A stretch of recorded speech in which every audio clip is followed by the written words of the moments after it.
Let's heat up this freezing cold winter with some potential hot takes and predictions.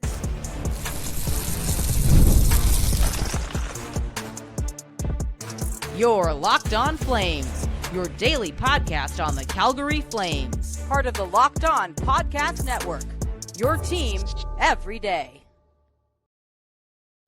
Hello, everybody, and welcome to today's episode of Locked On Flames. As always, I am your host, Jess Belmosto, and thank you so much for joining me. Today, we're going to be chatting about Tyson Barrie being placed on waivers and some potentially bold predictions or takes before we dive back into the remainder of this NHL season. Make sure you're subscribed to Locked On Flames wherever you get your podcasts, as well as YouTube.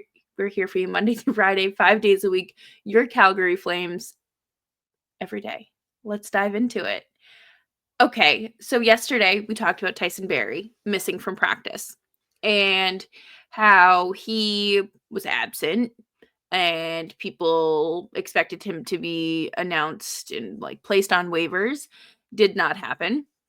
And then the speculation continued, could he be part of a trade? Obviously, I no disrespect to him, but not like the main piece of a trade. And that obviously didn't happen. And then this morning, he was once again absent from Flames practice. And that was all the confirmation we needed to confirm that he would be placed on waivers, which he was. This is the right move. Okay. Let me preface this with I understand why the Flames did this. I do. However, it wasn't necessary. I get it. You lost a great veteran presence with Chris Tanev and Noah Hannafin. To me, you need to, replace that intangible and maybe the skill level. But beggars can't be choosers, I guess. It makes sense. And Tyson Barrie is a player that I think does embody what it means to be a Flame in terms of being a good player and really not breaking out right away and having to really work for it and then, wanting to work for it. And I think that, between his time in Toronto and I truly think the best thing that happened to him was leaving Toronto, but that's a whole nother can of worms. I understand why the Flames signed him. Do I think we will look back at this in 5 years and say this was one of the most head-scratching signings that Craig Conroy made? Yeah, 100%. And no general manager is going to hit a home run on every signing and acquisition, but this is one that really just leaves me a little underwhelmed. I think with the Flames, you were already dealing with a logjam. You have, and we've seen it. We've seen it this season. Ryan Pike put numbers together. He went through and did some research. The Flames have scratched at least 2 defensemen, 47 out of 55 games. So there is a logjam. There is an abundance of blue liners on this team, and unfortunately, there's not room for all of them. You can't just give everyone a home. Sometimes the press box is not where they should be, and time in the AHL would benefit them. I think that adding more players to a backed up blue line does nothing for this team. I understand that they do have good defensive prospects in the pipeline and you don't want to rush them. I get that, but you also have guys who have been with the team for a few seasons now that have been called up, and should probably see more consistent ice time, like Kuznetsov and Solo. And to me, this is the perfect opportunity to for them to not show off, but to put on a really good performance and just make a name for themselves and, cement why they should be in this lineup over, uh, you know, Jake Bean, Miramonov, Joel Hanley, guys that realistically should be your 7th and 8th defenseman. Um, there's the Flames are in a position where they don't have, you know, that strong one of the strongest defensive groups in the league anymore. And it is abundantly clear that they don't. And you can't always have players play up. Sometimes I think we've seen it this year with Rasmus Anderson. I think he's kind of been bogged down by Kevin Ball at times. I think Mackenzie Weegar is a perfect example of this with Miramonov. It's all about balance. It's about finding what works. And I think the Flames still have a lot of work to do and kind of, I don't want to say cleaning house, but removing Tyson Barrie from your NHL roster is a good first step. This is an experiment that has been done and over with. Thank you for your 13 games as a Calgary Flame. Maybe you'll play as a Wrangler. Maybe someone else will claim you. But best of luck to Tyson Barrie wherever he goes. And I hope that this is the beginning of another chapter, segment in the Flames retooling in terms of integrating those young defensemen, because we have so many of them and you need to find out who works, who doesn't, and who you might be able to trade. But coming up next, we are going to do some remainder end of season predictions, what I think will happen over the course of the season, as well as some off season predictions, because who doesn't love putting the cart before the horse?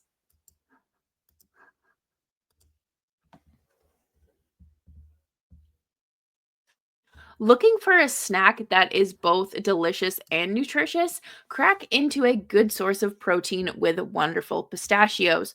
Wonderful Pistachios is one of the highest protein nuts. Each 1 ounce serving has 6 grams of protein, giving you over 10% of your daily value. Plus, they're packed with fiber and better for you unsaturated fats that will help keep you feeling full longer. I love pistachios. I have always grabbed them as my go-to snack, whether it's like on a road trip or at the convenience store in between classes and while I was in college. And now I keep them in my pantry at all times because they are such a delicious snack that keeps me feeling full and giving me the fuel to bring you Locked On Flames every day. And get snacking and get cracking with the snack that packs a protein punch. Visit wonderfulpistachios.com to learn more.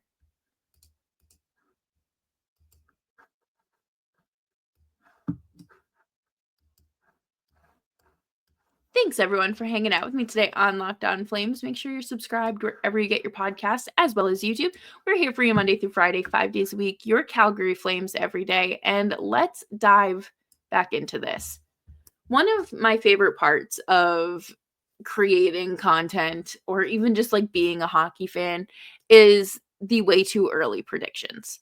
Uh, I did them for the show back in like August and September to start the or to ahead of the season, and now feels like a perfect time to kind of do this second half, even though we are much further along. There's like a third of the season left. And kind of give my take on what the remaining 20 something games have to offer. So let's start it off with a bang. I think the Flames upcoming 6-game road trip crushes their playoff hopes and dreams. I think that number one, getting back into the swing of things is going to be a lot. I think players returning to the lineup, Connor Zary and Kevin Ball, is going to be a factor. Building chemistry. You are on the road for 6 straight games after a long break. Whichever NHL scheduler put this together has it, like, they must have it out for the Flames. I am convinced because this is so brutal.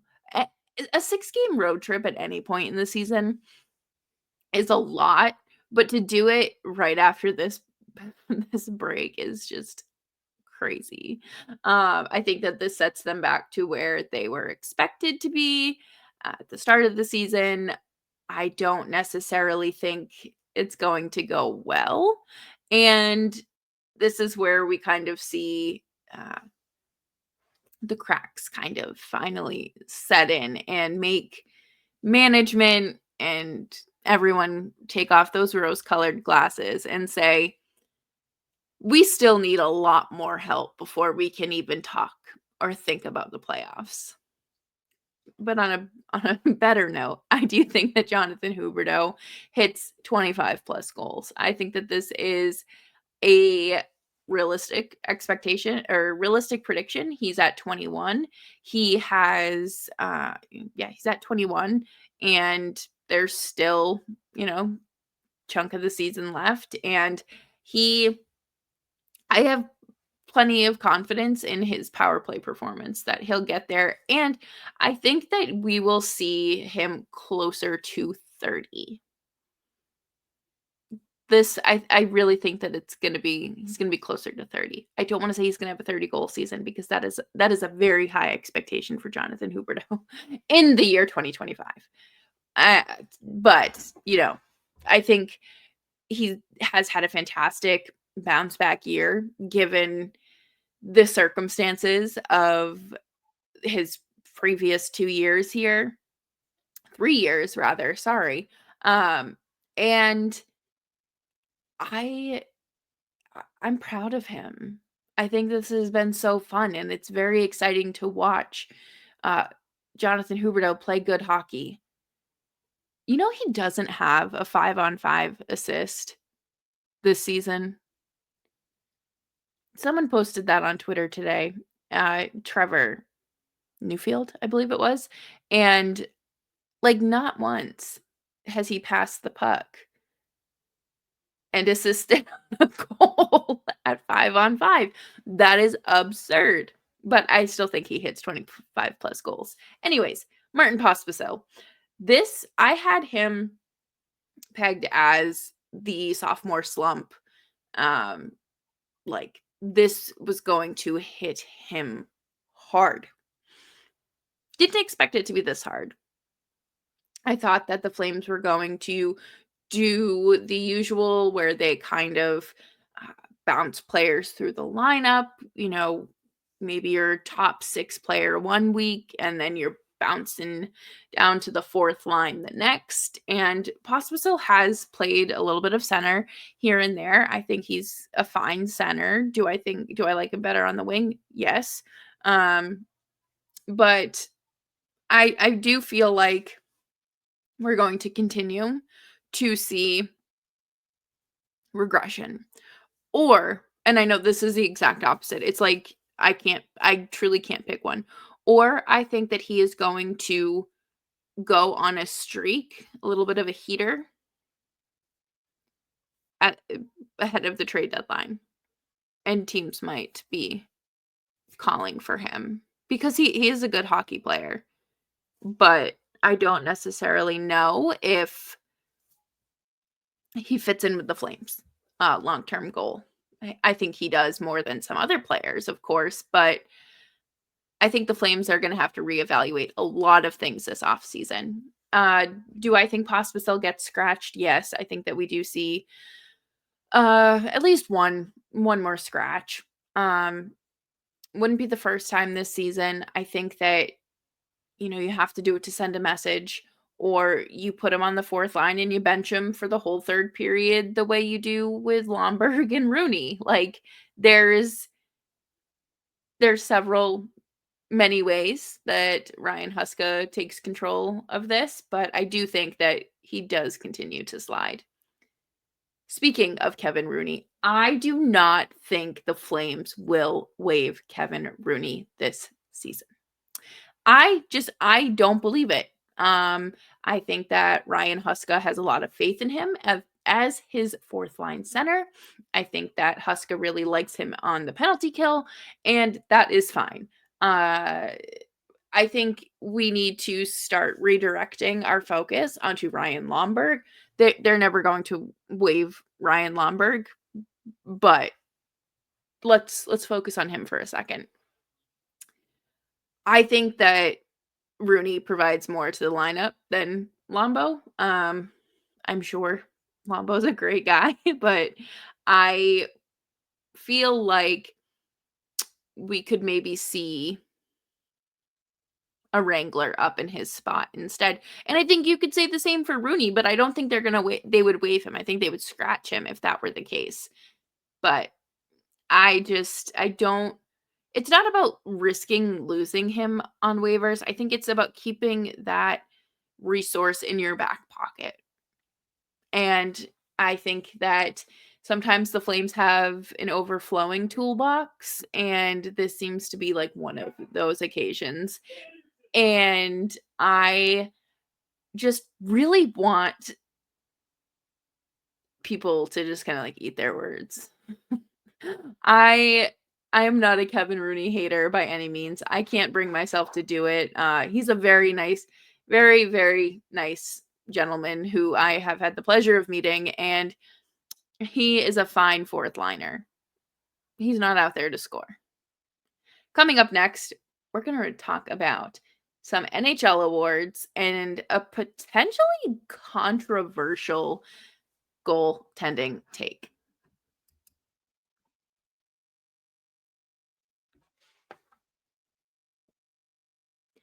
Thanks everyone for hanging out with me today on Locked On Flames. Make sure you're following me on Twitter and Blue Sky at Just Belmosto. This was my favorite thing to put together. I think that some of this stuff is just so outrageous that like it's not going to happen, or I mean it could, but I think there's like more likelihood of like other things happening. And that would be Huberdeau getting the Masterson nomination. The Bill Masterson Trophy is given to the player that exemplifies perseverance, overcoming adversity. It is typically given to the player that is like the oldest player on the team, or a player like Chris Letang a few years ago who had like a blood clot, and then his dad passed away and just dealt with a lot in like a 3-month span. Clayton Keller coming back from his broken leg, things like that. And I think that while the Flames do have some older players on the team, I think that Jonathan Huberdeau gets this nomination. I think because of, again, his standout season, 20 plus goals, completely unexpected. I think that kind of shows the perseverance of, overcoming these first 3 seasons with the Flames and not letting that keep him down and him persevering through the adversity. And I would be shocked if someone else on the team got it. Like it made sense for Oliver Shillington to get it. Do I think he'll be a finalist? Potentially. I mean, I can't think of many like things off the top of my head at the moment that would be like, okay, like it's definitely going to come down to these 3 guys. But for me, I think it's Jonathan Huberdeau. And if I had a vote, my vote would be Jonathan Huberdeau for the Flames. Speaking of more awards, this one could be controversial. I think that Dustin Wolf earns a Calder nomination, but not the Vezina Vezina. Or maybe, I think it's a bit of a stretch. I think it's more realistic for him to earn the Calder nomination over the Vezina, but he won't get both. But I think he could potentially be a Vezina finalist or Vezina nominee over a Calder nominee. I think that, I don't think they give him both. I'd be impressed if they did, but I feel like I say they, like it's the voters, the writers that get the votes and things like that. I don't think that they would give him both. I think that, this is a game where you have to work for things, and I feel like it makes more sense to nominate him for the Calder than the Vezina. Um, you know, you got Connor Hellebuck out there doing Connor Hellebuck things.